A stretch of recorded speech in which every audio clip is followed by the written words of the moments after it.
Boa noite a todos, que Jesus possa conduzir as nossas palavras e que possamos aprender muito nessa noite sobre os bons espíritos, os bons espíritas, que bons espíritos a gente sabe que são espíritos de luz, né? Mas nós somos espíritas e temos que nos tornar bons. E hoje nós vamos aprender um pouco o que Kardec trouxe para nós lá no Evangelho segundo o Espiritismo, no capítulo 17, Sede Perfeitos. Ele traz isso para nós, esse chamamento, sede perfeitos.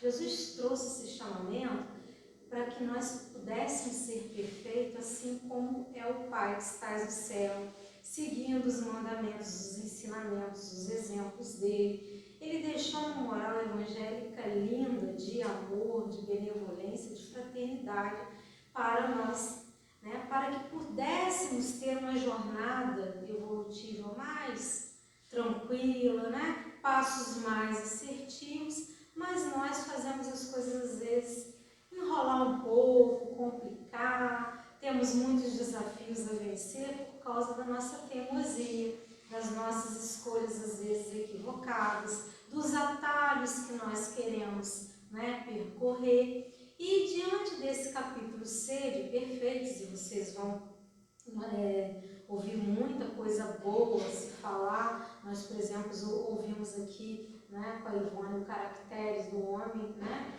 de Bem, ouvimos com o Lucinei, né, o Homem de Bem, o que é um Homem de Bem, e hoje é os bons espíritas. Como fazer para ser bom espírita? Então, Kardec vem trazer para nós essa temática que nós precisamos muito esforço, além de ouvir a mensagem da doutrina. Vai muito mais que isso. Mas para a gente entender, vamos saber o que é bom, né? Esse é um adjetivo quando a gente coloca assim, fulano é bom, fulano é mau.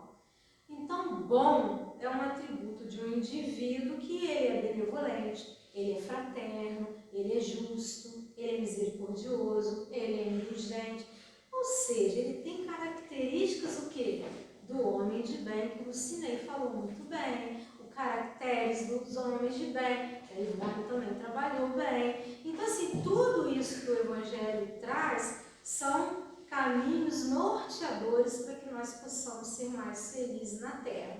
Ainda que Jesus dissesse para nós que a felicidade não é deste mundo, nós podemos aumentar, prolongar, vivenciar mais momentos alegres e felizes se nós soubermos nos conduzir de forma melhor, mais assertiva, numa convivência com o irmão.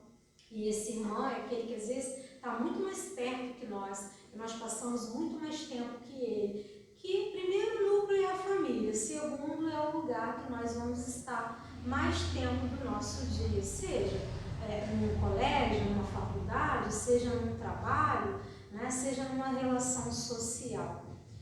Não é fácil, mas não é impossível se relacionar bem e viver em harmonia. Nós temos desafios a vencer. E os bons espíritas, ele leva uma vida de tranquilidade, de pura harmonia, pura indulgência. Aí parece assim, nossa, é isso tudo mesmo, mas eu sou espírita, não sinto isso, não estou ainda nesse patamar. Ser espírita é isso? É isso? É isso que Kardec fala para nós. Mas Kardec vai além. Kardec diz que os bons espíritas é o mesmo que bons cristãos, que uma e a outra coisa é a mesma. Ou seja, ser um bom cristão é ser um bom espírita. Ser um bom espírita, você já está sendo um bom cristão. Não tem como separar, não é? Então, o esforço que nós fizermos para domar as más inclinações, as más tendências, é o que vai nos dar um caminho certo a seguir. Então, nós percebemos o seguinte, a doutrina, ela é claríssima. Ela não tem distinção para A e B, ela é direta e ela aguça a nossa inteligência. Ela vai direto na nossa inteligência. Não tem como não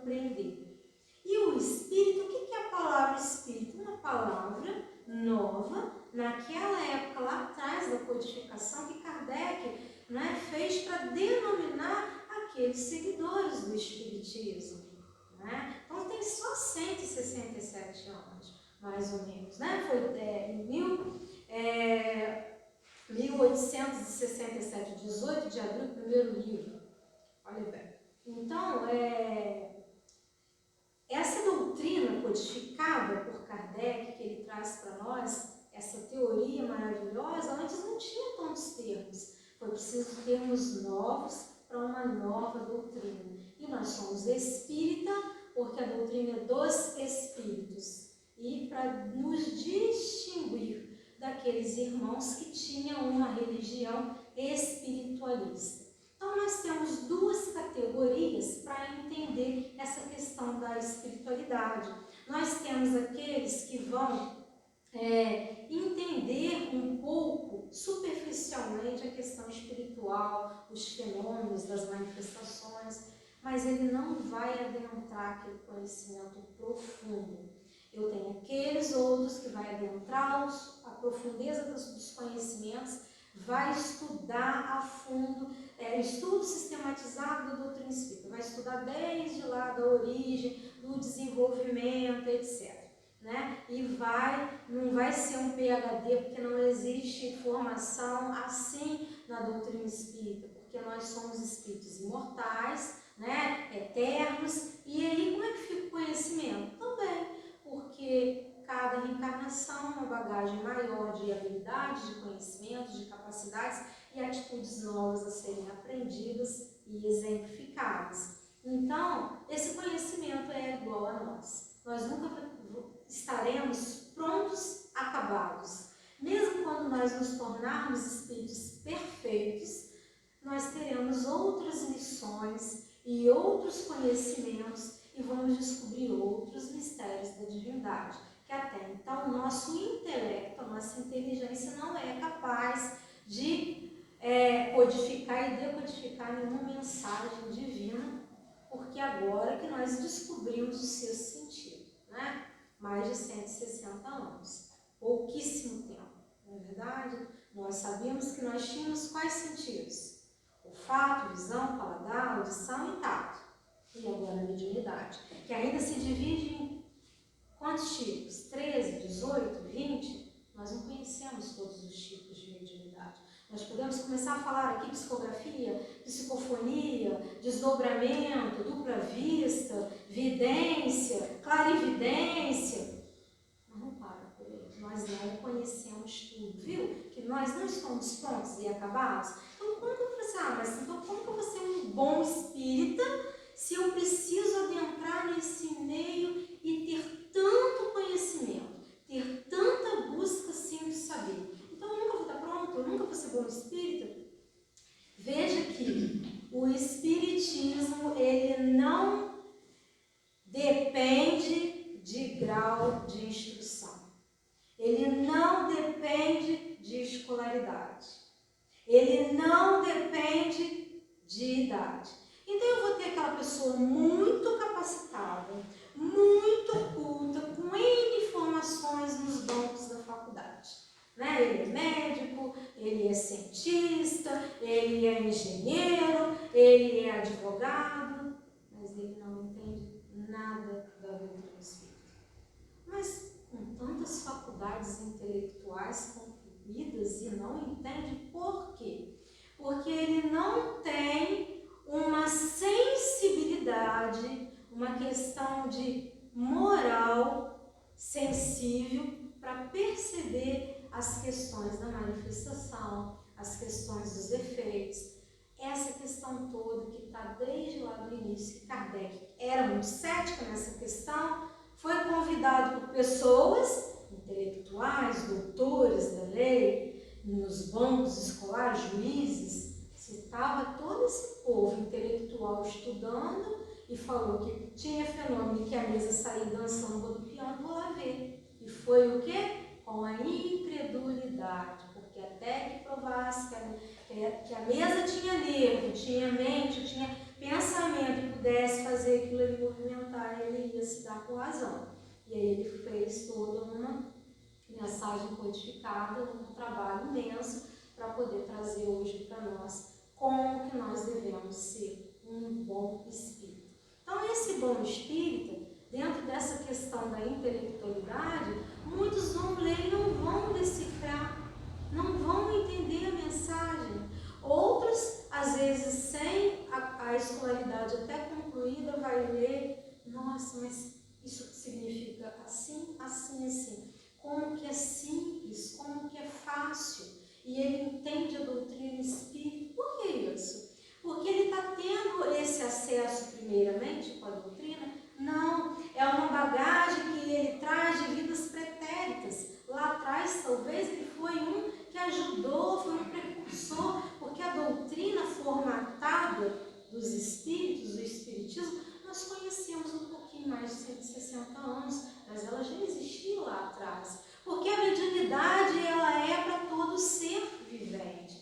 Ela não é um patrimônio apenas dos espíritos. Nós temos pastores amigos videntes, nós temos padres amigos videntes. Nós temos ateus videntes, materialistas videntes. Ou seja, conhecedor de uma percepção imensa e incrível do mundo espiritual. Ou seja, dessa comunicabilidade que Kardec trouxe lá atrás, numa formatação bem simples para que nós pudéssemos compreender. Então, não depende de idade e muito menos de intelecto desenvolvido. Uma criança pode vir ler o Livro dos Espíritos, pegar essa mensagem lá do capítulo 17, Sede Perfeitos, no item 4, Bons Espíritas, ler e compreender e te dar uma aula de 2, 3 horas.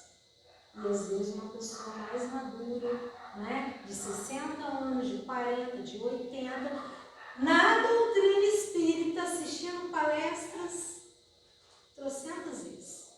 E lê e tem dificuldade de interpretar, de compreender. Talvez aquele jovem, ainda muito moço, o adolescente, a criança, não é o primeiro contato que ele está tendo da doutrina. Às vezes ele já foi espírita lá atrás, já teve esse conhecimento da espiritualização lá atrás, da espiritualidade. Agora, o espírita não é só aquele que vem à casa espírita, não é só um simpatizante. Ah, eu sou espírita porque eu tenho provas da reencarnação, eu acredito sim. Outro dia minha sobrinha disse que no passado não batia nela, que agora eu estou batendo. Outro dia fulano falou que eu estou obrigando ela a comer e que ela não fazia isso quando eu era filha dela. São relatos que a gente escuta e a pessoa fala assim, não, mas como? Não, quando que é que eu fui filha dela, se agora eu sou mãe, se eu sou tia ou se eu sou avó? A criança traz no subconsciente, adormecido, com todos os germes e características morais, né, das más tendências e más inclinações, como também da ascensão moral, no seu subconsciente, e num dado momento aquilo pode vir à tona. Então, nós temos crianças com 2 anos falando vários idiomas, com pais analfabetos, dominando instrumentos musicais que elas nunca tiveram aula e nem acesso. Por quê? O espírita ou o espírito não perde a bagagem de aprendizagem conquistada em nenhuma reencarnação. É o único patrimônio que nós vamos levar. Então, a gente costuma dizer que o caixão não tem gaveta. Por mais amor que você tenha à matéria, e é isso que te aprisiona, não ter essa ascensão moral para ser o verdadeiro espírita. Porque veja que a gente viu, o verdadeiro espírita é o justo, misericordioso, indulgente, fraterno. Ele é bom. Bom em quê? Em tudo. Nós somos bons? Não. Nós somos criaturas, indivíduos em processo de aperfeiçoamento moral. Cada reencarnação vamos trabalhando uma ou mais virtudes. A natureza não dá saltos e eu não vou resolver todas as minhas pendências pretéritas lá de trás numa única reencarnação e logo me tornar espírito de luz. Ah, já fui na Terra, já convivi com a Nádia, com a Zezé, com a Ivone, todo mundo, e aí eu já resolvi minhas questões, agora eu desencarno para o espírito de luz. Não, seria privilégio, e Deus não privilegia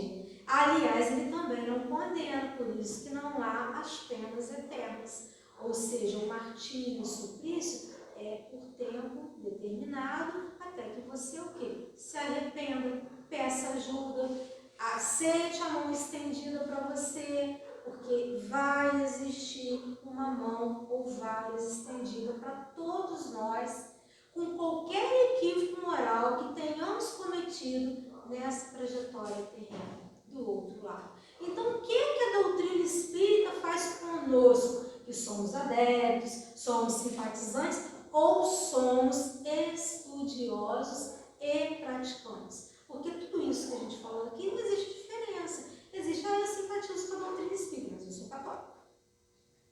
Eu não perco a minha raiz no catolicismo, eu vou na missa, eu vou aqui, vou ali. Mas eu tenho uma quedinha pro espiritismo, né? Porque eu acredito na reencarnação. Eu vejo até vultos, até na igreja. Bem, ele é um simpatizante, ele não é um espírita, mas é denominado porque ele acredita nessa questão existencial pós-matéria, ou seja, a vida não começa no berço e termina no túmulo.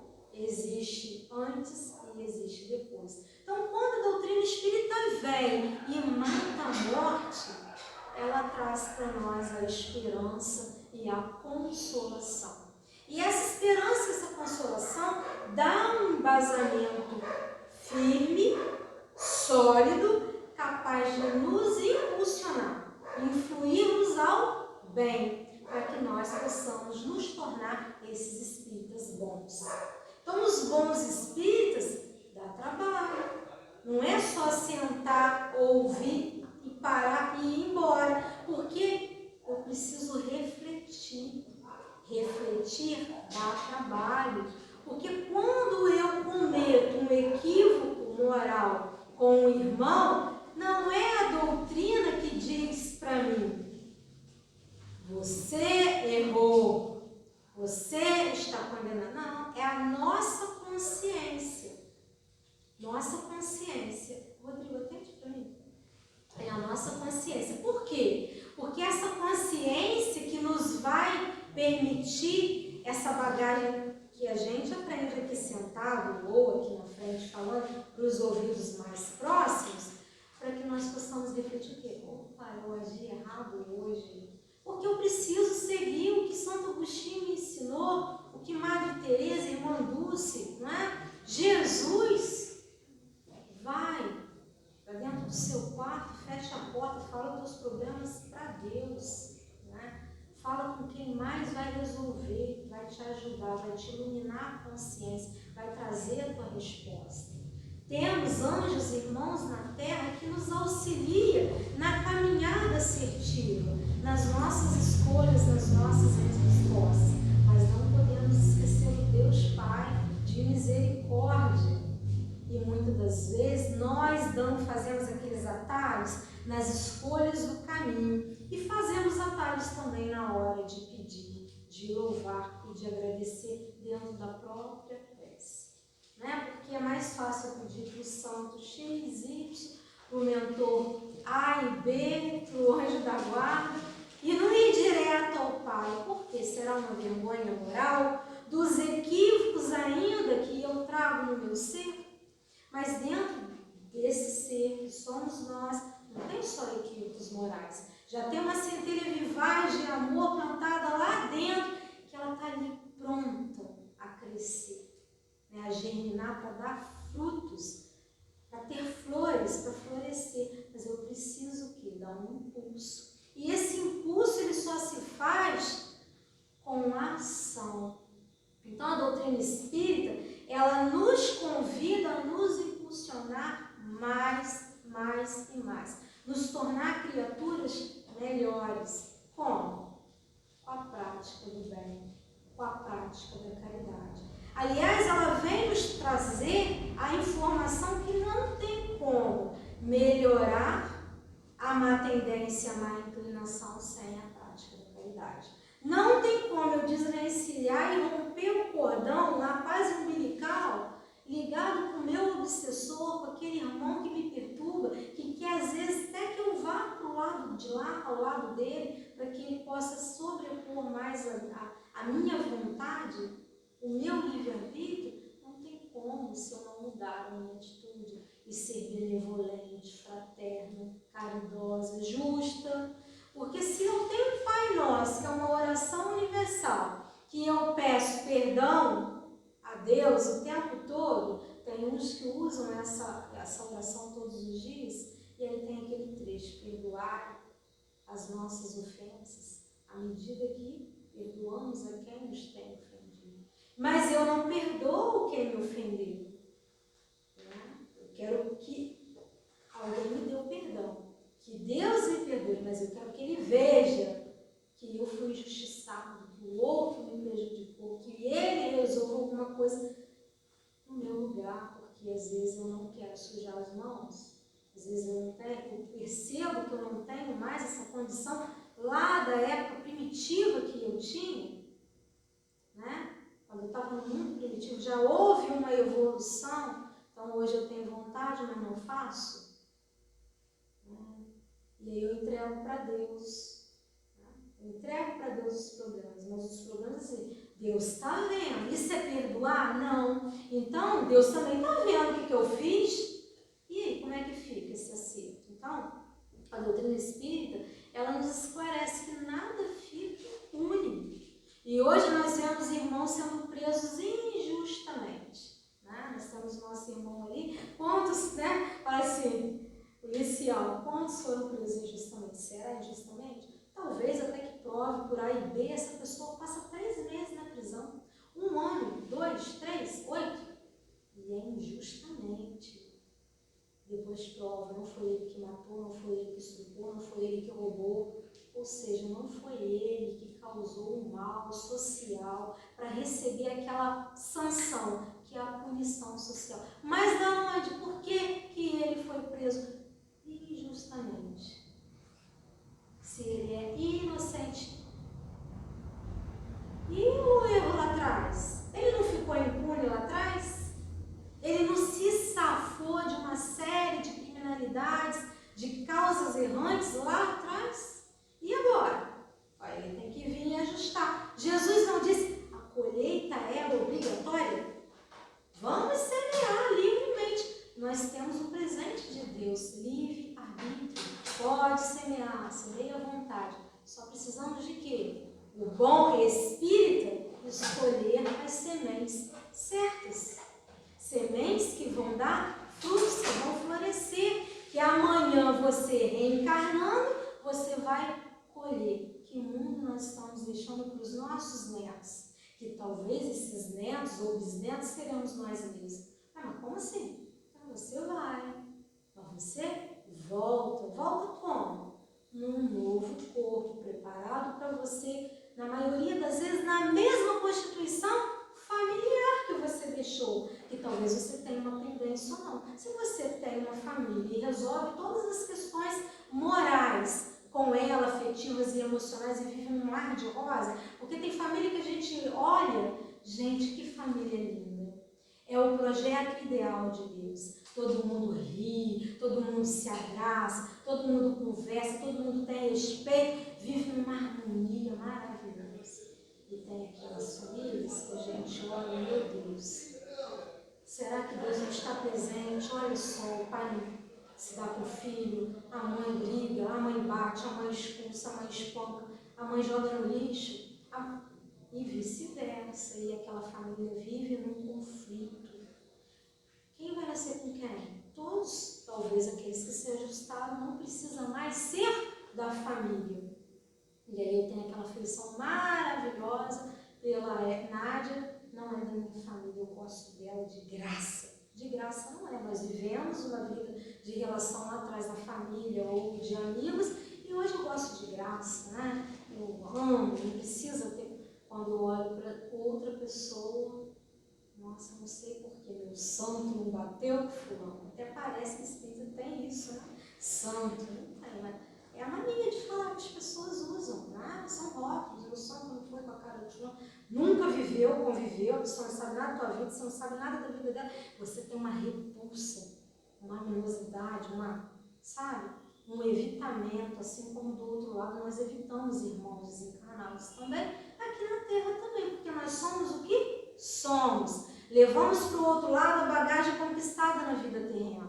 trazemos de lá a bagagem que aprendemos do outro lado para colocar em prática aqui, mas tudo aquilo anterior também conquistado. Então nós vemos isso aqui no mundo terreno. Então não tem como mais negar a reencarnação, como você vê, quando eu falei aqui no início, nossos irmãos não estavam, uma criança falando idiomas múltiplos com pais analfabetos, tocando instrumentos múltiplos sem ter acesso à escola de música. E um menino de 9 anos dando aula de medicina para médicos.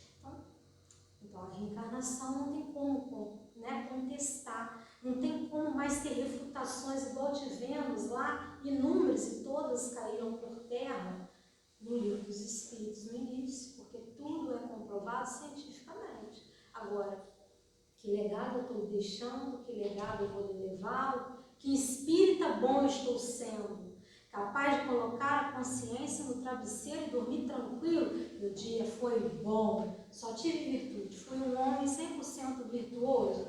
Vamos fazer esse cálculo todo dia, foi 30%, foi 50%, 60%? Como que foi essa questão virtuosa? Eu tenho mais virtude ou eu tenho mais defeito? Então nós precisamos nos conhecer. E Joana de Ângeles, a nossa patrona, da Sociedade Espírita Joana de Ângeles, nos ensina o caminho, nos ensina a refletir. Essa reflexão diária das nossas ações, essas atitudes pequenininhas, de negar às vezes um copo d'água, um sorriso, um abraço, um aperto de mão, uma atenção. Eu estou sendo espírita verdadeiro? Ou melhor, eu estou sendo cristão? Porque antes de ser espírita, católico, protestante, qualquer denominação, eu tenho que ser indivíduo cristão, o cristão que crê em Deus, que crê em Jesus, que segue os seus preceitos evangélicos. E se a doutrina espírita nos ensina a caminhar ao lado do Cristo, com o Cristo e para o Cristo, se eu não entender isso, como que eu vou ser um bom espírita? Porque o bom espírita é assim, ele é fraterno o tempo todo. Ele conhece os seus irmãos, independente de rótulos religiosos, o tempo todo, em lugar nenhum. Não adianta a Daura falar legal aqui, ver todo mundo cumprimentar e lá fora na rua, não. Eu tenho que ser igual. O dia que eu passar a me cumprimentar, vocês fazem um escândalo, porque eu não enxergo, Sou míope, aí eu posso me ver, vocês gritam mesmo. Porque eu tenho que ser o quê? Transparente, autêntico. Se eu entendo a doutrina, eu entendo o quê? Tem como esconder aquele segredinho? Não. Tem como eu usar máscara? Não. Mesmo acabando a pandemia, Tem gente que vai querer ficar com máscara. Não tem. Nós conhecemos a verdade. A doutrina trouxe a verdade. E aí, não tem como mais eu disfarçar, eu esconder e falar assim, eu não sabia. Eu fiz isso, mas eu não sabia. Veja que a nossa cobrança, a nossa responsabilidade, ela aumenta. Não é? Por quê? Eu preciso ter um esforço redobrado para domar as más tendências e as más inclinações, porque eu já sei a consequência que vai me levar. O que vai gerar isso tudo? E quantos querem vir para a doutrina só aprender? Eu vou aprender. E na outra existência, aí sim eu vou pensar em falar alguma coisa. A doutrina espírita não é só palestra. A doutrina espírita não é só fenômeno e manifestações, não é só reunião mediúnica. As casas espíritas estão cada vez mais preocupadas com a transformação moral de cada um através da oportunidade do trabalho de usar as mãos, vamos arregaçar as mangas e fazer. Porque o espírito verdadeiro é a ação, é o amor, a caridade em ação. Usando as mãos. Quem não pode servir um suco? Quem não pode varrer uma varanda? Quem não pode? Então as pessoas às vezes vêm com conhecimento e pensam que aquele conhecimento intelectual de alguma outra formação já te dá um direito de vir a galgar um grau imenso, de hierarquia numa casa espírita qualquer, e não é assim que funciona. Não é porque aqui ninguém sabe mais que ninguém. Nós aprendemos juntos. E o saber é infinito, é eterno, E muda também, porque cada vez que eu leio o Evangelho de Jesus, eu estou com conhecimento mais aprimorado. O que eu não entendia no ano passado, hoje eu tenho mais clareza no saber. Gente, eu já li isso daqui, eu não tinha entendido dessa forma. Nossa, mas agora está tão claro as coisas para mim. Está claro pelo seu esforço moral de domar as más tendências, a má inclinação e se colocar no lugar do outro com empatia. Porque quando nós nos colocamos no lugar do outro, nós fazemos exatamente o que Cristo quer de nós. Sejamos indulgentes. Eu vou criticar fulano, Beltrano? Não, porque eu vou ter olhares iluminados para resplandecer a minha alma e a alma do meu semelhante. O olho bom ilumina todo o corpo. O olho mau atrai sombra e obscurece. Quem disse isso, né? Além de Emmanuel trazer para nós, de Joana trazer para nós, está na Bíblia, é bíblico. Então nós precisamos ler e entender, né? Decodificar esse código moral para a vida futura, porque Jesus anunciou uma vida futura para nós. E essa vida futura é a maior prova de que a existência não é isso aqui, não acaba no túmulo, ela é contínua, ela se perpetua, ela é muito mais do que essa matéria que hoje eu brigo se o cabelo é enrolado, se é esticado, se é crespo, se é liso, como é que é? Sendo que nós, por estarmos bem conosco mesmo, não ferindo o semelhante, eu posso tudo. Se isso não vai me privar de uma ascensão moral, né? Eu não posso, por exemplo, eu não fui na campanha do quilo porque eu estava fazendo a unha e aí eu não pude ir na campanha do quilo. Isso daí é o quê? Vaidade. Não é isso que Jesus quer de nós. Eu posso me cuidar, porque eu preciso cuidar do corpo e do espírito. Eu cuido do espírito sendo gentil, fazendo o bem, orando, conhecendo a verdade, me esclarecendo e domando essas más tendências e inclinações. Eu cuido do corpo, indo no médico, não é? Tendo uma boa aparência, cuidando dessa aparência, para que eu me veja e me sinta bem.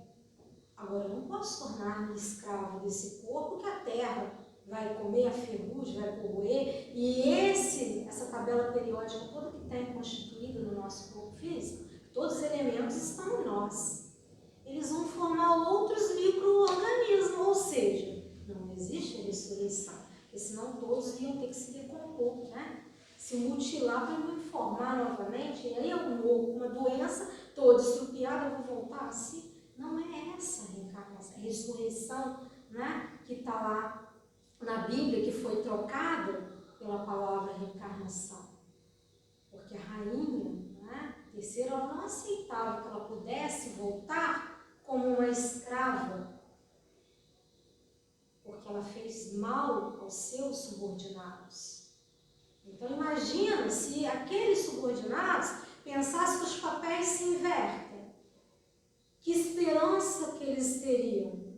Como que eles iam levar a vida? Talvez eles se revoltassem. Então mudou-se muita coisa. Nós sabemos que é uma linguagem humana e que na tradução perde-se muita coisa.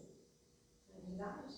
Então, o que é a essência para nós? Tanto que a doutrina espírita, ela não ficou com a parte antiga. Ela ficou com o Novo Testamento. Com a boa, nova. Porque aquilo que está lá atrás, importa, na época que nós ainda éramos imperfeitos demais. Quantos de nós aqui estávamos lá, batendo palma para Jesus crucificado? Talvez sim, vocês já pararam para pensar, porque nós não fomos criados hoje. Deus, que não é Jesus, Deus é Deus, é o nosso Pai, Criador. Jesus é teu Filho, nosso irmão. Essa trindade que algumas denominações pregam, a doutrina vem esclarecer muito. Não tem essa união, não é? Porque Deus escolheu lá Maria, José, um casal, para trazer o seu filho, para ser exemplo para a humanidade, numa acepção normal como todos os casais, porque milagre não existe, tudo fluindo muito bem, como é até hoje. E que a gente fica, às vezes, numa ilusão crescemos com esses conceitos, com essas histórias. Então é muito complicado tirar isso tudo, né, do homem velho de nós. Mas aos poucos que nós vamos conhecendo a verdade, ela vai nos libertando ao ponto de nos transformar, tirando esses paradigmas velhos e criando paradigmas novos, do homem novo, para uma ascensão moral capaz de nos tornar pessoas mais assertivas. Então, quando as pessoas vêm na casa espíritas, elas precisam entender que tem um tempo para a gente estudar, mas a gente pode se colocar também no trabalho. Quem não pode lavar um banheiro, lavar um copo, lavar uma louça? E nós fazemos isso tudo. Porque a simplicidade, a humildade é que Jesus pregava e nós não podemos mudar essa essência que nos torna pessoas melhores, mais virtuosas. Então, aqui, lá no Livro dos Espíritos, no Evangelho, aliás, coloca assim: muitos, entretanto, dos que acreditam nos fatos das manifestações, na reencarnação, na lei de causa e efeito, não lhes aprenderam as consequências, nem o alcance moral, ou se aprendem, não os aplicam a si mesmo. A que atribui isso? Kardec perguntou. Alguma falta de clareza da doutrina? E os espíritos responderam para ele: não, pois que ela não contém alegorias. Ela contém as parábolas de Jesus, as alegorias? Não, inclusive ela explica, não é? Ela decodifica toda aquela moral de alegoria para aquele tempo lá atrás. Alguns de nós estávamos lá atrás, para aquele povo com um intelecto totalmente diferente do que nós temos hoje, mais desenvolvido para entender. Então hoje, quando nós lemos alguma passagem, nós temos muito mais conhecimento para entender o que está ali na mensagem do Cristo. Então, ele está falando que não, porque não contém alegorias nem figuras que possam dar lugar a falsas interpretações. A clareza é da essência mesma, né? A sua essência, de onde vem toda a força, porque a faz ir direto à inteligência, ou seja, a clareza da doutrina não tem como não compreender. Nós podemos não aceitar, ter um pouco de resistência, porque pensa bem: eu vou perdoar isso? Não, eu perdoo, mas isso aqui eu não perdoo, ou seja, eu entendo Cristo, eu aceito Cristo na minha vida, mas isso aqui eu não faço não. Ou você ama Deus, ou você segue o Cristo, ou você não segue. Porque não tem como seguir Deus pela metade, seguir o Cristo pela metade. Eu tenho que ser virtude de amor, eu tenho que aceitar, eu tenho que perdoar, eu tenho que pedir perdão, ou seja, eu tenho que ser humilde, porque ele disse o quê? Bem-aventurados os... Quem está lendo o Evangelho aí, gente? Bem-aventurados os...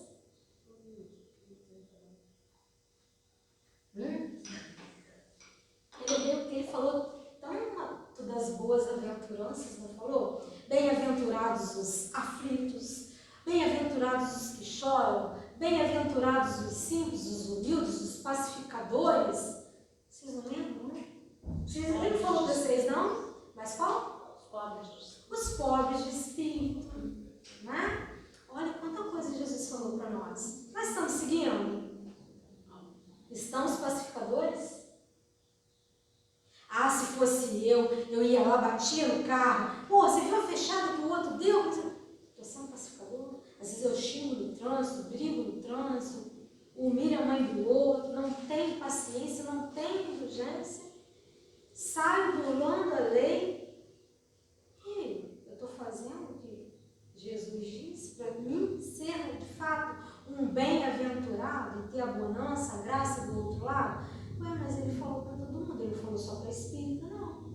Então veja que independente de espírito ou não, tem que ser o quê? Cristão. Porque às vezes vai ter outro que não tem religião nenhuma, que não está no templo, né, em 4 paredes, fechadinho, e faz muito mais do que nós, que conhecemos a verdade, ou seja, sabemos a lei de causa e efeito. Se eu fizer um mal, o mal volta para mim. E está tão rápido que volta nessa encarnação. Não volta na próxima, não. Você começa a pagar agora. Não é verdade? Alguma coisa fica para a próxima. Mas está tão rápido. Tanto bem quanto mal. Faz uma atitude boa. Outra chega de imediato. Dá uma bolsa de roupa. Outra chega. Você não consegue esvaziar o armário. Né? Você dá um alimento, daqui a pouco você tem um dinheiro extra para fazer umas compras. Alguém aparece, vamos fazer um almoço, um jantar junto, né? Vamos fazer alguma coisa. Então, ser do bem, dar o bem, é se iluminar e iluminar o outro. É querer ser esse espírito verdadeiro. Né? Muitos são os que a crença nos espíritos é um simples fato que não modifica suas tendências instintivas e não o desprende das coisas da terra, sendo os laços da matéria muito resistentes, agindo como névoa que lhes tira a visão do infinito. Ou seja, ele sabe que existe espírito, ele sabe que ele é um espírito, que ele não é matéria. Ele sabe que Jesus disse: preocupar com as coisas do espírito, não ajunteis coisas materiais, os tesouros da terra, a ferrugem corrói, a traça, né, corrói, mas se preocupar com as coisas do céu. E eu estou apegada, o carro é meu, a casa é minha, não empresto bom, não empresto cabelo. Esse casaco não, tem ciúme, não, é de couro. Isso tudo vai ficar. Né? E o egoísmo leva a gente para quem? Para onde? Para zonas felizes, para o integrar-se do Pai, ou para zonas infelizes, do suposto inferno das outras co-irmãs religiosas, denominações religiosas? Vai levar para um grau, né, para um martírio. Mas vou ficar lá eternamente? Não. Eu vou lembrar daquele estudo, lá naquele dia, né? 29 de setembro, na Sociedade Espírita Joana de Ângeles, aquela senhora lá falou isso. E falou que se eu não mudar a minha atitude, a má tendência, a má inclinação, viver uma vida de libertação e só escravizando e preocupado com a matéria, desde o corpo, né, até as coisas que me são úteis para a minha facilidade, para a minha locomotividade, e se eu ficar apegado nisso, eu vou ter o quê? Amargura lá do outro lado. Às vezes é um tempo pequeno, porque a gente já vai com algum conhecimento, mas pode ser grande também. Tudo vai depender desse conhecimento aplicado em ações benéficas ao meu irmão. E esse irmão começa lá dentro da família, depois ele vai para as vizinhanças, para a sociedade, para uma casa espírita, uma denominação religiosa. E todo mundo pensa assim: ah, mas eu não sou rico para doar nada. Eu não tenho como dar uma cesta básica. E pensa que esse bem é só o ato de dar coisas materiais. Peraí, a gente não está falando das coisas do espírito? Você olhar no olho, você dá um bom dia, você estender uma mão, você dá os ombros, você vê, ouvir alguém com os olhos. Porque hoje a pessoa está assim, no celular. É mesmo, não?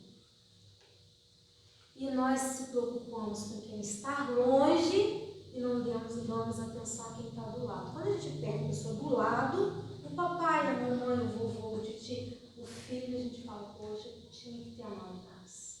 Eu precisava ter falado mais eu te amo. Eu precisava ter passado mais tempo junto. Precisava ter almoçado de fato, porque ninguém almoça, está todo mundo no smartphone. Levanta, vai no sofá. Da hora, vai para casa. E a mãe fica sem falar o que queria.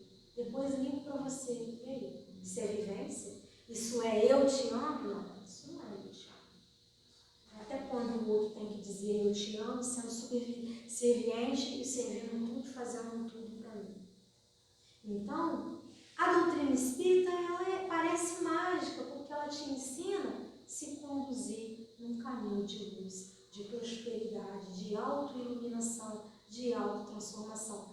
Não é transformação do outro, é você se transformar para ser exemplo do outro. Ah, mas o outro não faz assim comigo, eu vou fazer nada? Não, faça você. O problema está entre você e Deus, não entre o outro e você. Porque o outro não responde os seus equívocos morais, só você responde. A colheita obrigatória sua não vai parar na porta das Zezé, é na sua porta. Então é isso, meus irmãos, que Jesus possa nos induzir, nos abençoar para que possamos ser esse espírita bom. E os bons espíritas, contudo, reconhecido o verdadeiro espírita pela transformação moral e pelos esforços que ele emprega para domar suas más inclinações e más tendências. Todos nós temos más tendências e más inclinações. Fala assim, eu não tenho, eu já superei. Então, meu filho, o que você está fazendo na Terra? Você por acaso caiu aqui? Porque aqui é um mundo de provas e expiações. Está todo mundo com as características semelhantes. Orgulho, vaidade, egoísmo, ambição, luxúria. Um tem um, outro tem outro, outro tem um monte, outro tem três. Mas todos nós estamos aqui para nos lapidarmos. Começou com Jesus lá, pegando 12 apóstolos, lapidando aquela ignorância toda, aquela brutalidade toda, e fazendo uma ascensão moral nos 12 apóstolos. Se hoje ele voltasse, ele vinha para onde? Para a casa espírita? Para a igreja evangélica? Talvez ele fosse para as favelas, pegar aqueles irmãos necessitados, como todos nós. Mas já viu aquela mãe que parece preferência para um filho mais que outro? Porque aquele precisa mais da atenção. Nós já estamos trilhando o caminho. Então ele vai para onde esse caminho que nós estamos trilhando ainda não chegou. E ele pega de novo aquelas pessoas necessitadas e começa a lapidar. Exaltar as suas qualidades, aspirar à ascensão moral. Nós fazemos isso com alguém? Nós já falamos eu te amo hoje para alguém? Você é importante para mim? Você fez isso para mim uma vez ou na minha vida que me marcou e eu nunca vou esquecer. Guardo eterna gratidão. Quem nunca teve gratidão por alguém desde a infância? Mas será que essa pessoa sabe? Você já falou? Então assim, nós vivemos às vezes muito numa mesquinhez. Nós não damos a oportunidade de crescimento para nós mesmos, quanto mais para o outro, porque eu quero apontar o tempo todo. E aí eu estou fazendo uma indulgência? Não. Quando eu aponto um é para Deus e 3 voltado para mim. Né? Um para Deus, um para o outro e 3 apontado para mim. E como que eu quero me corrigir corrigindo o outro? Não vou me corrigir, porque aquele que às vezes você pensa estar equivocado e parado no tempo, ele pode ter um estalar de Deus assim, a vida pode mudar e amanhã ele te estender a mão, porque a vida ensina, os papéis mudam, se transformam e o mundo gira, dá volta. Tudo é muito circular no universo. E nós temos prova, todos nós, na nossa vivência familiar, social, nós sabemos desses altos e baixos com pessoas da nossa convivência, ou pessoas que nós vemos, esse alto e baixo que existe para nos ensinar, para nos lapidar, que às vezes Jesus não vai pegar na mão e falar assim, você precisa disso, as situações, as circunstâncias, mas vão sendo colocadas para aprendizagem maior. Então, que Ele possa nos abençoar, nos envolver e nos conduzir sempre nesse caminho assertivo de luz e de crescimento moral. Muito obrigada.